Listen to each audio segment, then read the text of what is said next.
कारगिल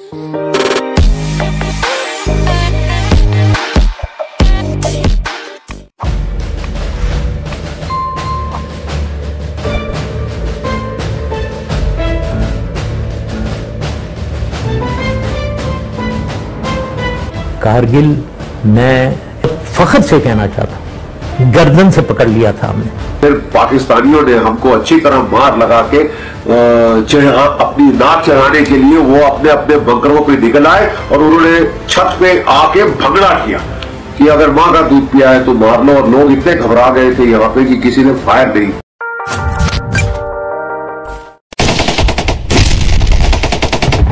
ये कहानी है उन मुजाहिदों की जो शदीद बर्फ़ानी तूफ़ान और दुश्मन की गोलाबारी के बावजूद अपने वतन की हिफाजत के लिए सीना तान कर खड़े रहे। ये कारगिल की जंग है जो 1999 में दो एटमी ताकतों के दरमियान लड़ी गई, लेकिन ये सिर्फ़ एक जंग नहीं बल्कि एक गैर मामूली हिम्मत, जज्बे और कुर्बानी की लाजवाब दास्तान है।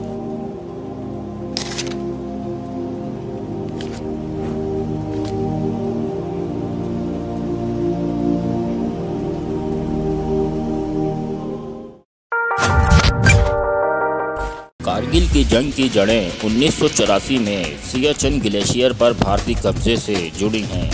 पाकिस्तान ने इस पर शदीद एहतजाज किया, लेकिन भारत ने वहां अपनी फ़ौजी मौजूदगी बरकरार रखी। इसके बाद दोनों ममालिक के दरमियान कशीदगी वक्त के साथ बढ़ती चली गई।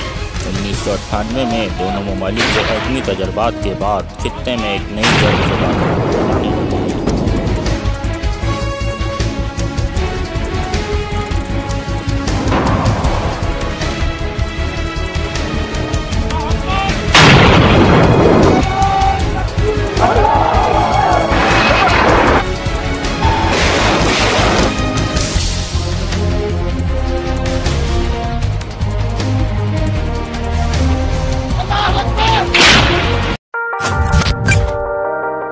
पाकिस्तानी अस्करी क़यादत ने एक खुफिया मंसूबा बनाया जिसका मकसद कारगिल के पहाड़ों पर कब्जा कर भारत की सप्लाई लाइन को काटना था। इस ऑपरेशन को ऑपरेशन बदरी का नाम दिया गया। इसके तहत पाकिस्तान के मुजाहिदीन और नादरन लाइट इन्फेंट्री के जवानों ने खामोशी से लाइन ऑफ कंट्रोल अबूर की और कई अहम भारतीय चौकियों पर कब्जा कर लिया। भारत के लिए ये एक बड़ा झटका था। कारगिल की बर्फ़ानी पहाड़ियाँ जो पहले खाली थीं, अब पाकिस्तानी जवानों और मुजाहिदीन के कब्ज़े में थीं। भारतीय फ़ौज को इसका अंदाज़ा तब हुआ जब इनकी सप्लाई काफ़िले अचानक निशाने पर आ गए। भारतीय फ़ौज ने फौरी जवाबी कार्रवाई का फ़ैसला किया और यूं कारगिल की जंग का आगाज़ हुआ।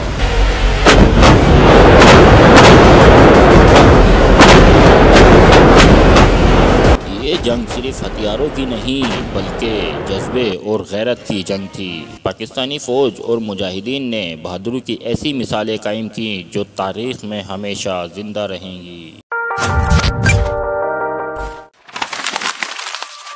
कैप्टन कर्नल शेर खान 1 जनवरी 1970 को ज़िला सवाबी खैबर पख्तूनख्वा में पैदा हुए। 1992 में पाकिस्तान मिलिट्री एकेडमी काकोल से ग्रेजुएशन के बाद 27वीं सिंध रेजिमेंट में कमीशन हासिल किया।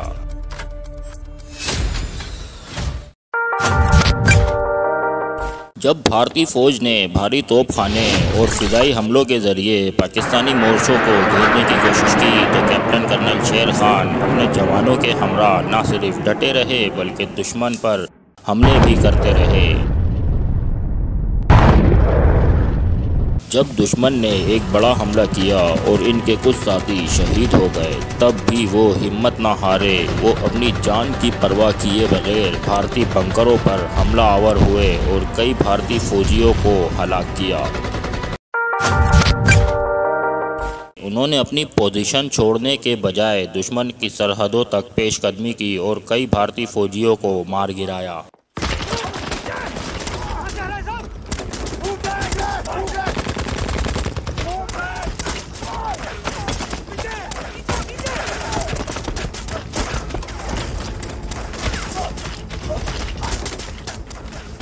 लेकिन इसी दौरान वो दुश्मन की गोलियों का निशाना बने और ज़मीन पर गिर पड़े।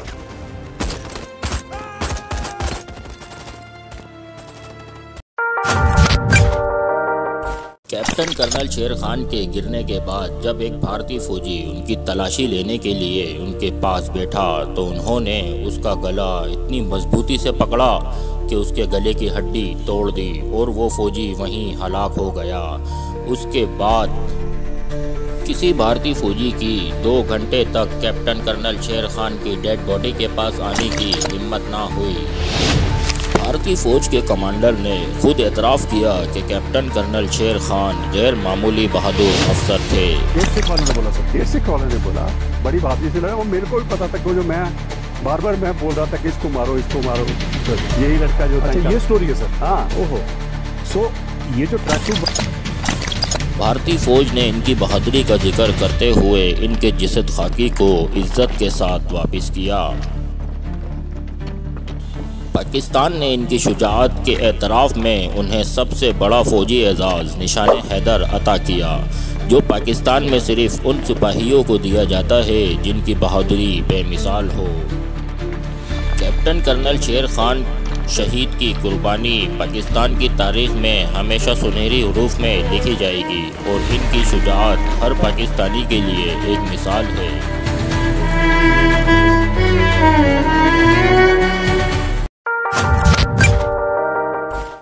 कारगिल की जंग 1999 में लांस नायक ललित जान शहीद की बहादुरी और गैर मामूली हिकमत अमली की दास्तान ऐसी है कि जो सुनने वालों के दिलों में आज भी जोश व जज्बा पैदा कर देती है। उनकी कुर्बानी पाकिस्तान की अस्करी तारीख में सुनहरी अल्फाज में लिखी गई है।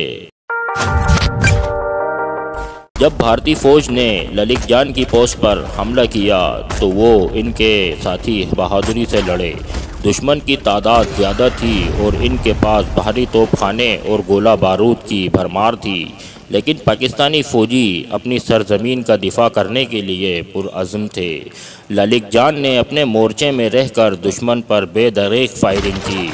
वो दुश्मन की पेशकदमी को रोकने के लिए आखिरी दम तक लड़ने का अज़म रखते थे। जैसे जैसे लड़ाई शिद्दत इख्तियार करती गई, भारतीय फ़ौज ने शदीद बमबारी शुरू कर दी। इस हमले में ललित जान शदीद ज़ख्मी हो गए, लेकिन उन्होंने मोर्चा नहीं छोड़ा और लड़ते रहे। जब वो मज़ीद गोली चलाने के काबिल न रहे तो उन्होंने एक ज़बरदस्त हिकमत अमली इख्तियार की। उन्होंने अपनी गन को एक रस्सी और कुर्सी की मदद से इस जाविये पर बांध दिया कि वो मुसलसल फायर करती रहे। ये चाल इसलिए अपनाई गई ताकि दुश्मन ये समझे कि पाकिस्तानी फ़ौज अब भी लड़ रही है और मोर्चे में मुकम्मल तौर पर मौजूद है। इस हिकमत अमली का मकसद दुश्मन को गुमराह करना और इसकी पेशकदमी को रोकना था। ये हिकमत अमली किसी आर्मी ट्रेनिंग का हिस्सा नहीं है। दुनिया की कोई आर्मी ऐसी ट्रेनिंग नहीं देती, लेकिन ललित जान की यह हिकमत अमली बेमिसाल है। ये तरीका कई घंटों तक काम करता रहा और दुश्मन को ये महसूस होता रहा कि पाकिस्तानी मोर्चे में अब भी मुज़ाहमत कर रहे हैं। इस चाल के बाद भारतीय फ़ौज की पेशकदमी सुस्त हो गई और उन्हें भारी नुकसान उठाना पड़ा। भारत ने जंग को तूल देने के लिए अपनी पूरी फौजी ताकत झोंक दी। उनकी फ़िज़ाइया ने बमबारी की, तोपखाने ने शदीद गोलाबारी की और ज़मीनी फ़ौज ने शदीद हमले किए, मगर पाकिस्तानी जवानों ने 1 इंच ज़मीन भी आसानी से नहीं छोड़ी। जब आलमी मीडिया ने इस जंग के रिपोर्ट करना शुरू किया तो दुनिया भर में एक बहस छिड़ गई। The Kargil War, calling this Kargil the battle after the Kargil War in 1999, Dras Kargil in 1990. America समेत कई मुमालिक ने भारत का साथ दिया और पाकिस्तान पर दबाव डाला कि वो अपनी फ़ौज वापस बुलाए। पाकिस्तान ने आलमी दबाव के तहत अफवाज वापस बुलाने का फैसला किया। इस जंग में पाकिस्तान और भारत दोनों को भारी नुकसान उठाना पड़ा, मगर इसमें बहादुरी और कुर्बानी की ऐसी दास्तानें रकम हुई जो रहती दुनिया तक याद रखी जाएंगी। कारगिल की जंग के बाद पाकिस्तान और भारत के ताल्लुकात मज़ीद कशीदा हो गए। पाकिस्तान में इसके सियासी असरात भी देखने को मिले जब 12 अक्टूबर 1999 को जनरल परवेज़ मुशर्रफ ने नवाज शरीफ की हुकूमत का तख्ता उलट दिया। ये जंग हमें एक सबक देती है कि जंगें जीती या हारी नहीं जाती, बल्कि इनमें इंसानी जानों का नुकसान होता है, मगर इन कुर्बानियों को कभी फरामोश नहीं किया जा सकता। सलाम है उन बहादुर सिपाहियों और मुजाहिदीन को जिन्होंने अपनी जानों की परवाह किए बगैर अपने वतन की हिफाजत की।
मेहरबानी हमारे चैनल को सब्सक्राइब और वीडियो को लाइक करना ना भूलें, क्योंकि हम आपके लिए लाते हैं शॉर्ट डॉक्यूमेंट्रीज।